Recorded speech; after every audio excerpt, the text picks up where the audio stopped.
personality, and we have played other games, right, to get a sense of each other. If this had been the first game that we had played, straight in, right, what do you think the reactions would have been then? It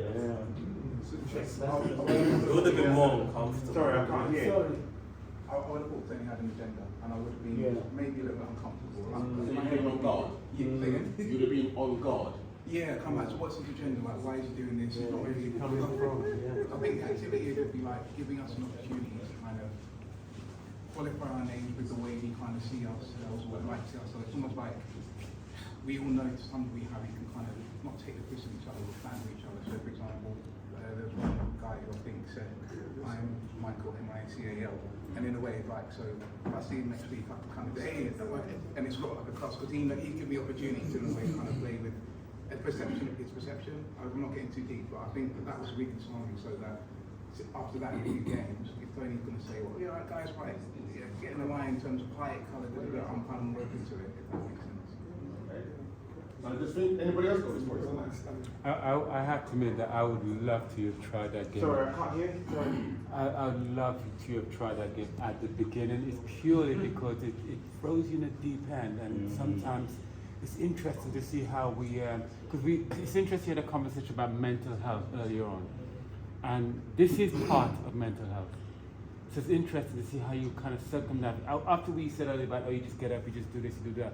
It'd be interesting to see if you've done that exercise at the beginning, how you will circumnavigate that thing, how you will come out of it, because that's a mental health trigger. But it also shows from a mental health perspective. And, we're using the term mental health, but like I always like to differentiate between ill mental health and good mental health, because we all have mental health. That's like in everybody. But it shows something about relationships and communication. So as you become more aware of people and people's agendas or non-agendas, it opens up your willingness to be vulnerable or not vulnerable. And I think that's kind of like what I'm seeing here in this, that like actually, depending on how we build our relationships, determines how we protect our mental health. This gentleman's anything. Oh, sorry. Yeah, what I was going to say is, I mean, me personally, I feel I'm comfortable in my own skin, so I take things with a pinch of salt all the time, and like I'm comfortable around other black men as well. I was raised in an area where there was much black people as well, but I've adapted, become more tough skin, if you will. I'm still young, don't get me wrong. I see the skincare routine. I take things with a pinch of salt, and I feel comfortable. Like even if we played the game at the start, I don't think me personally it would have fazed me, because I look around the room and there's people that look like me, there's people kind of look like me, and the energy in the room as well. I'm very big on energy. You can tell when there's something with malice. Well, at least I can tell if there's something with malice, or there's something more lighthearted, and I didn't feel any malice. Well,